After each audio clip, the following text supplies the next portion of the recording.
A'udzu billahi minasyaitonir rajim. Bismillahirrahmanirrahim.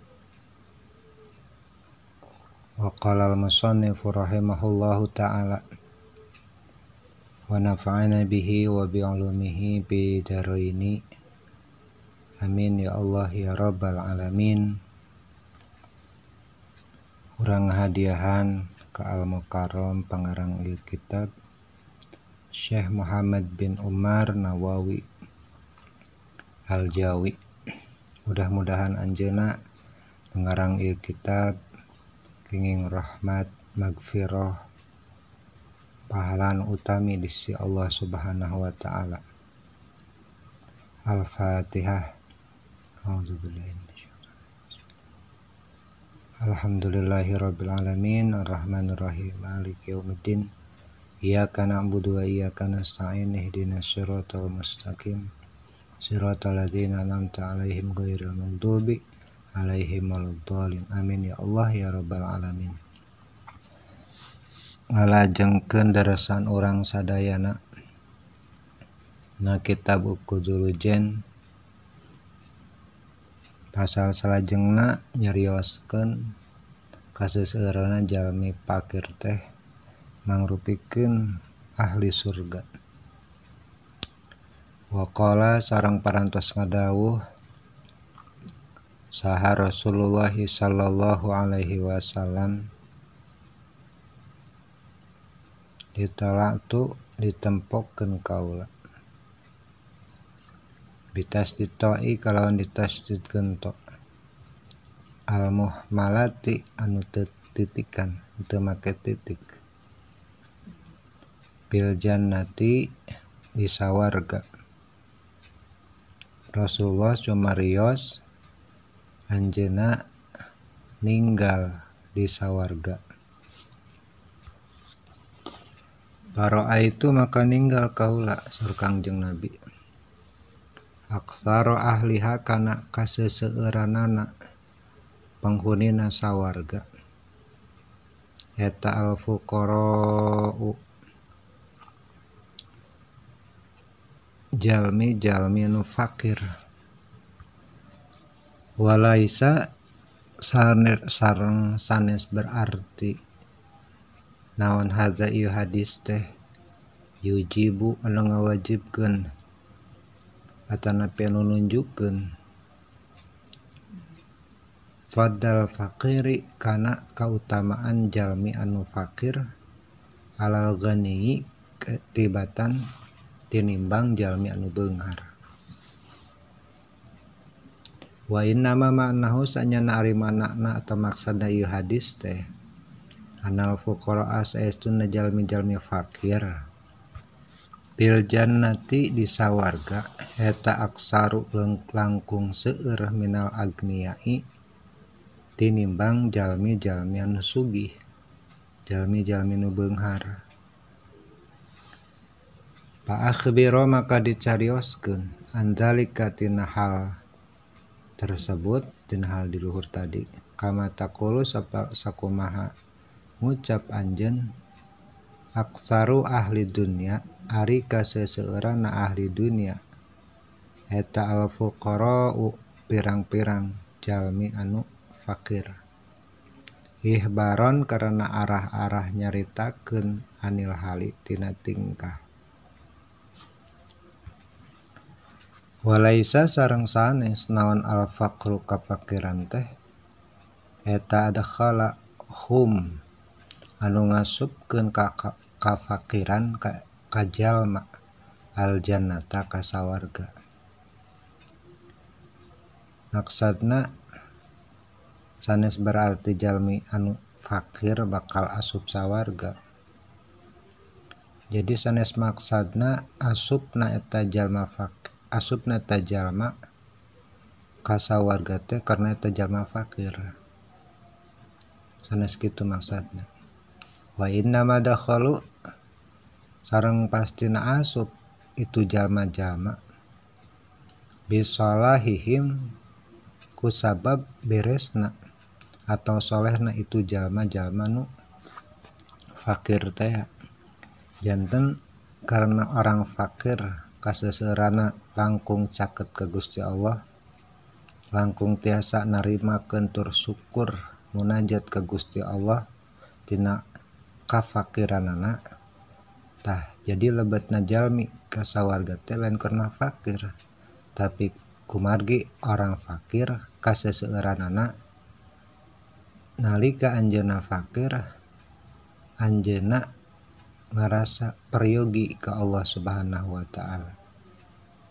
Jadi tetep nu ngasupkeun jalma mah kumaha amal-amalanana, kumaha kasolehanana ka Gusti Allah. Jadi kusabab bisolahihim kusabab alusna eta jalma ma'al fakri nalika eta jalma teh keur fakir. Fainal fakiro maka saestuna jalmi fakir. Idza lam yakun lamun teu aya di jalma fakir teh solehan midama amal soleh layab dulu nya teu kalebet utami jalma fakir tinimbang jalmi anu aya anu sugih. Hari jalma nu beungharna ahli ibadah mah sementara fakirna tara ibadah mah nya tetep jalmi nu beunghar ahli ibadah langkung utami tinimbang jalmi anu fakir nu teu kersa ibadah. Qala parantos ngadawu al-Azizi Imam Azizi.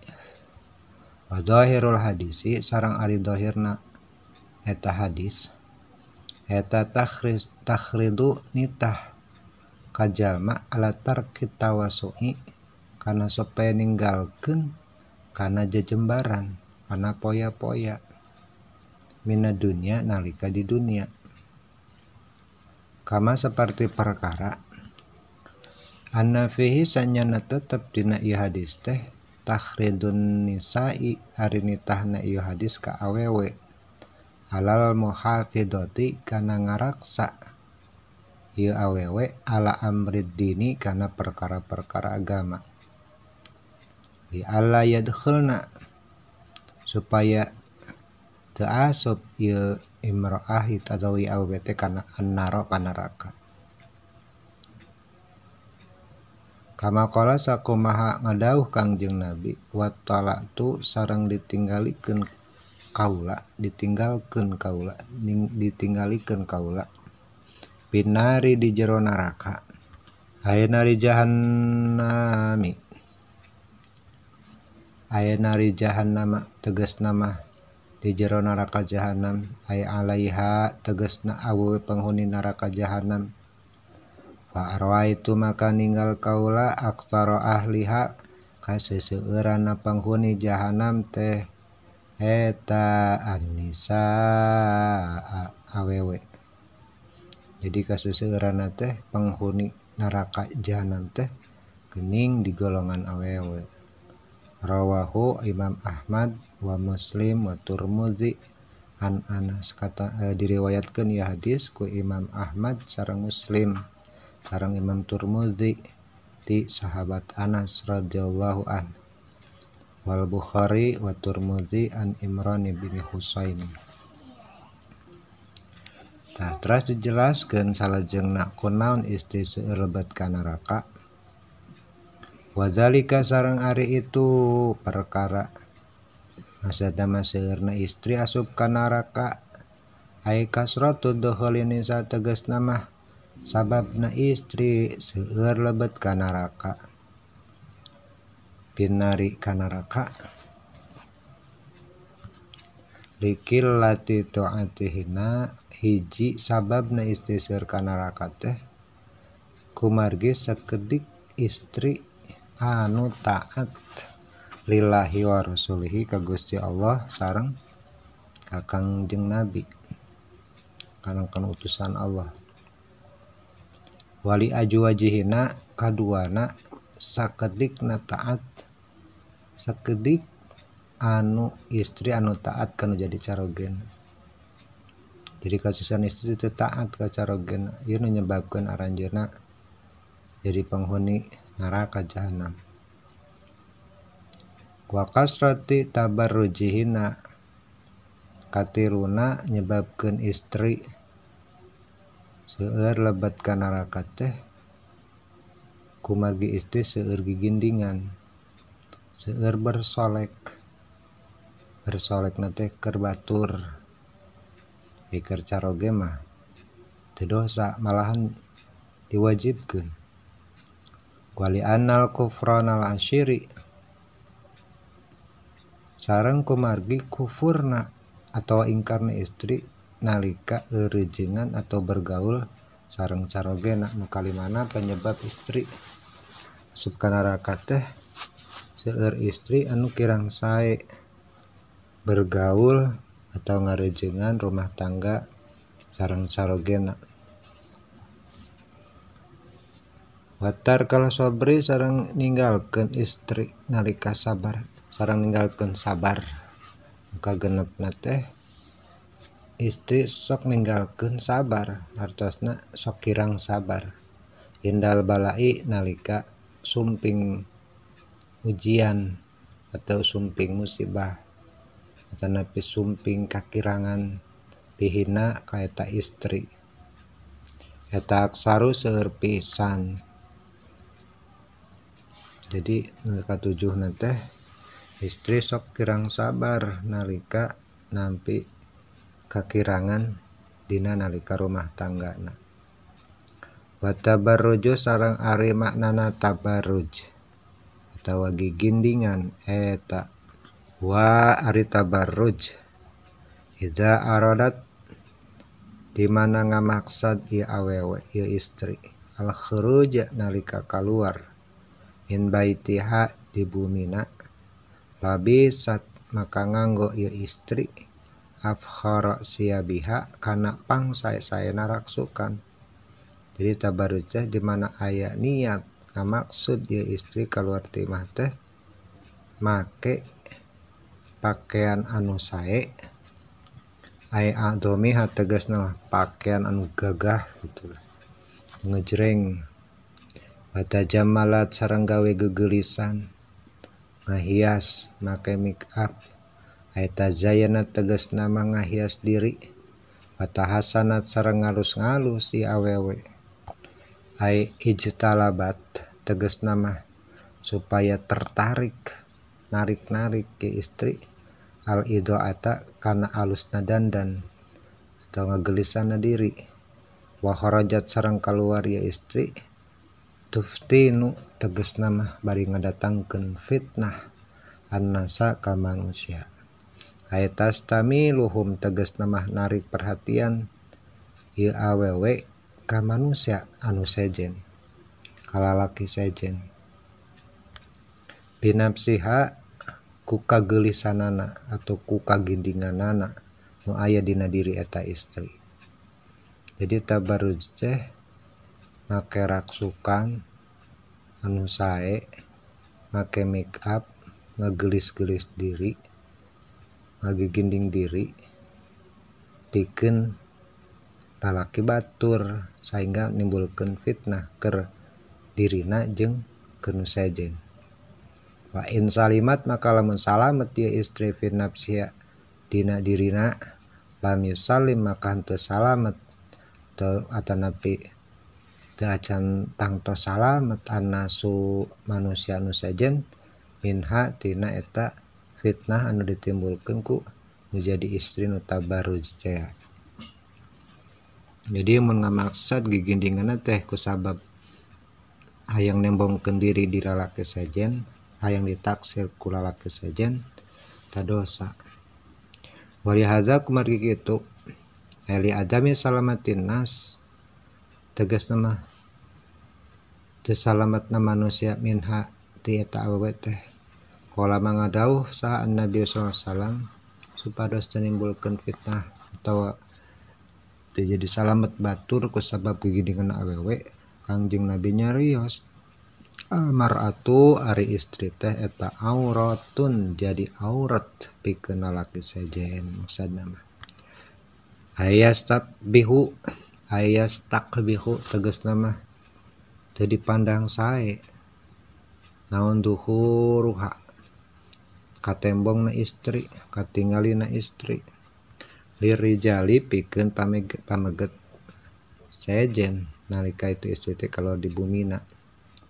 Faida kharajat maka nalika keluar saha itu mar'ah min baitiha di imahna ay khadriha tegasna mah dina tutup dirina masadna mah di rumahna lah. Istasyrafaha maka mencrong nalika istri keluar di bumi maka mencrong ngeluk-ngelukeun kaya istri sa asyaitonu setan seperti mendorong nyemangatan ayrofa tegasna mah ngangkat ieu setan basorohu kana patinggalna setan ilahi ka eta istri. Jadi aya seperti setan teh lamun ningali istri tabarruj keluar teh maneh teh punya kesempatan supaya istri teh nimbulkeun fitnah kanu sajen. Wayuqiu sareng nibakeun ieu setan fil fitnati supaya istri itu jadi fitnah. Awil muradu atanapi ari anu dimaksud eta syaitonul insi nya setan nu manusia bangsa manusia. Sumia di ngaranan ieu insan bihi kalawan setan jenisna manusia teh eta ala tasbihi karena arah-arah nyarupakeun atau napi nyarupai. Jadi karena sifat setan ngagoda lamun istri tabarruj tujuan ngagoda laki lain maka istri itu disebut syaitul insi setan jenis manusia. Wa aqrabu sareng ari pangdeukeut-deukeutna ma perkara eta takunu aya anu aya saha al mar'atu awewe minallah ti Gusti Allah. Jadi pangsayana istri mah pangdegeus-deusna istri ka Gusti Allah paling taqarrubna Gusti Gusti Allah teh idza kana ti mana aya ya awewe bi baitiha di bumina. Jadi pangsayana istri munggu Allah mah eta istri nu salik di bumi. Wa fi riwayatin tina hiji riwayat al mar'atu auratun ari al mar'atu auratun awe jadi aurat teh aya gairu wasiqatin tegasna mah kumargi awe teh teu bisa kapercaya dina hartos kaseuseurana kehadiran istri di luar imah teh sok nimbulkeun karuksakan atanapi fitnah. Biha eta tetep ka awewe fasadun kabirun sok nimbulkeun karusakan anu gede. Pah bisuhuna maka kedah nyengker kudu bisa nahan icarogena kaya istrina fil buyuti dina pirang-pirang imahna masadna supaya tong sering keluar imah. Fa inal mar'ata maka saestuna awewe idza kharajat di mana keluar ya awe at-tariqa ka jalan ka gang aya kharajat tegasna mah keluar min khadrihati tutup-tutupna di imah-imahna. Warodat sareng ngamaksad ieu awe antas laka kana rek ngambah atau mapai atau riko ka jalan kala maka nyarios lahaka eta istri saha ahluha ahlina eta istri atau kedah nanya istri teh ahlina eta istri teh maksudna mah corogena atau sepuhna aina turidina reka mana anjeun qolat maka sok awal dia istri a'udzu bade ngalayat kaula maridon ka jalma gering wa ansyi'u sareng bade ngajajab atau tajiyah kaula ajanazah ka janazah. Tah sanaos kaluarna teh arek ngalong gering atau napi ngajajab janazah atau tajiyah wala yazal maka teu eureun ya teu riren-riren ngagoda atau ngaganggu asana mah supaya jadi fitnah ieu awewe. Pihak eta istri asyaitonu setan sanaos dina kasaean setan mah tetep ngagoda hatta tukhrija sehingga ngaluarkeun atau ngabukakeun ya istri ziraaha kana auratna sanapi kana sikuna. Jadi digoda supaya aurat teh ketingali ku batur. Wa mal tamasat sareng moal tiasa neangan itu istri aya tolabat tegasna mah nyupri saha al mar'atu awewe wajhallahi kana ridana Allah. Bimis di antak uda kalawan saumpamana cicing eta istri bi baitiha di imahna Jadi mun hoyong karidwan Allah mah sayana diperirena di bumi tong di luar bumi. Wa ta'buda sareng ibadah ieu mar'ah rabbah ka pangeranna. Wa tuti'a sareng nyeun taat ieu awewe gawe taat ieu awewe ba'lah ka carogena. Ai jauh jahat tegasna mah nyeun taat ka carogena. Jadi kesimpulanna mah kanggo istri mah anu pangsae-saena nalika anjeunna milari ridho Allah supaya dipika cinta ku Allah teh teu aya deui. Mung eta istri teh kudu menutup diri di pandangan lalaki sejen hartosna cicing di imah. Ibadah anjeunna ka pangeranna sareng dituntut anjeunna taat ka carogena. Mudah-mudahan manfaat kanggo panggeuing urang tazkirah supados urang utamina para suami langkung waspaos ka istri urang sadayana ulah sampai urang teh kalebet suami anu dayus anu ngantep karep pamajikan urang tina kaawonan. Mudah-mudahan jadi berkah kanggo sadayana. Wallahu alam bimuradih. Assalamualaikum warahmatullahi wabarakatuh.